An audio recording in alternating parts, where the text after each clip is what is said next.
আমরা যারা বাড়ি থেকে গল্প শুনতাম 5 স্টার হোটেল, তাদের জন্য যখন প্রথমবার সিলেটের শহরে কোনো 5 স্টার হোটেলে আসবেন, সেটা হচ্ছে গ্র্যান্ড সিলেট বিমানবন্দর রোড।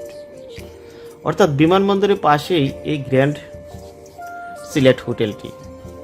এখানে যদি আসেন, আপনি যেমন সুন্দর আপ্যায়ন পাবেন, ঠিক তেমনই সুন্দর রাত্রি যাপন করতে পারবেন, বিনোদন করতে পারবেন। আবার সিলেট যে নামে বিখ্যাত, দুটি পাতা একটি কুড়ির দেশ।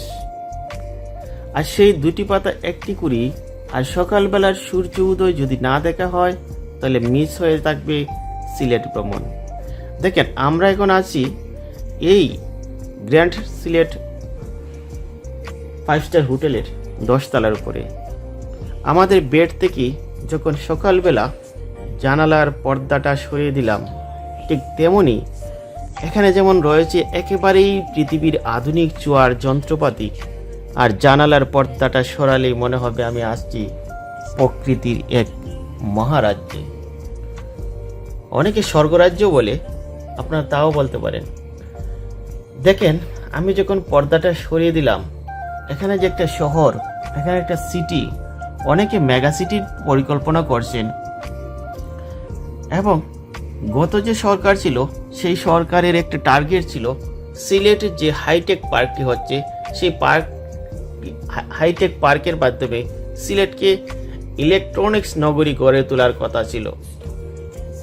তাহলে এই যে ইলেকট্রিক সিটি গড়ে তোলার কথা ছিল, আর এই যে ইলেকট্রিক সিটি, এখান থেকে যখন সামনের দিকে চাইবেন, ইলেকট্রিসিটির বা ইলেকট্রিক নগরী না মনে হবে আমরা যেমন আছি কোনো অ্যামাজন জঙ্গলে। তবে অ্যামাজন জঙ্গল যেমন পৃথিবীর ফুসফুস, আমাদের সিলেটকেও ফুসফুস না বলার কোনো কারণ নেই। দেখেন, এখান থেকে যখন আমার ক্যামেরাটা সরিয়ে দিলাম, সামনের দিকে শুধু দেখা যাচ্ছে ছোট ছোট পাহাড় আর টিলা। আর সকালবেলা সূর্য যখন উঠছিল, তখন লাল সূর্যের আভাটা যখন পড়ল সবুজ প্রকৃতির মাঝে, প্রকৃতি যেন জানান দিল এখন ভোরবেলা।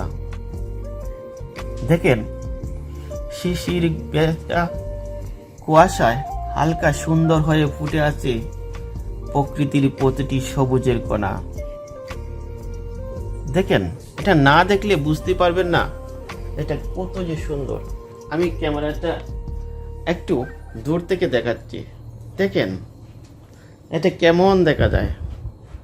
দেখেন, এই বেডটা যতটা সুন্দর, আবার এখান থেকে যখন সামনের দিকে আমি যাই, দেখেন কত সুন্দর প্রকৃতি।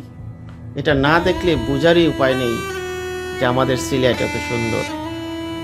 তাই আপনারা আসবেন সিলেট, দেখবেন সিলেট, এবং ভুলবেন না আমাদের এই পাহাড় আর সৌন্দর্যের লীলাভূমিটা দেখতে। ধন্যবাদ, দেখা হবে নেক্সট ভিডিওতে।